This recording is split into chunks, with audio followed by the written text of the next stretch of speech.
uyathenjwa uNkulunkulu, uyathenjwa uNkulunkulu, uyathenjwa. Kanti nezinto ezimbili ezingehlulayo makenzini seziwehlulile umoya wami. Siyakuspeaker number 3. But ngalezi zinto eziwu-2 eziwehlulayo umoya wami kuthiwa ngehlulwa igama lokubekezela, ngehlulwa igama lokuqinisela.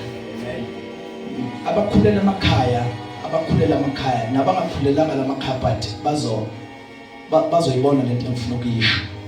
Sikhule sihamba ngenyawo. Mawuhamba ngonyawo bese usikwa ibhodlela. Mali kusika lebhodlela mamusumelane legama elithi kuyabeketelwa.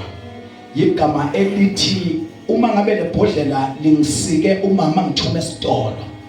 It means uhambo lokuya esitolo alumi ngenxa yokuthi ngisikwe ibhodlela. Uzothi noma ibhodlela lingisikile, iva lingihlabile, uhambo lokuya esitolo lona lifanele lwenzeke.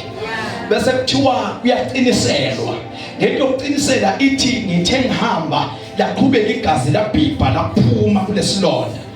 Kwasho ukuthi isilonda siyavuleka kakhulu, siba namandla, but still uhambo lusaqhubeka luye esitolo la ngithunywe khona. Injalo lento yokubekezela kuyaqiniselwa abazalwane emthandazweni.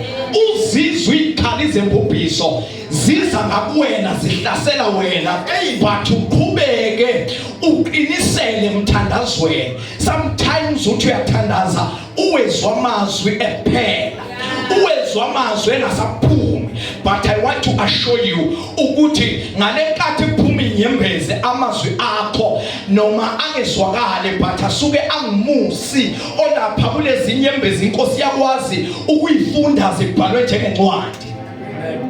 Ngiyamkhalela umuntu okhalisa wena, ngikhalela nje umuntu okhalisa wena, ngikhalela umuntu okusike ngebhodlela, ngikhalela umuntu obeka ameva phambi kwakho wathi wena awuzukuya lapha point B. Bazalwane ngizothi namhla kulento yokubekezela nokwethemba uJehova ngithi noma sihlatshiwe sinjalo kodwa siyoyetha siyakhona, noma siqhuga sinjalo bewucabanga ukuthi siyawa but siyophuka siyakhona apha until sithi Jehova sesishayile intambo. Noma bangashaqala kunawe abagijime bangaphanjaniswa yilutho kodwa wena lokuphuka kancane bathi umdlalo usuphelile nezihlole seziyekhaya uthi angizukuma until iyoshaya intambo.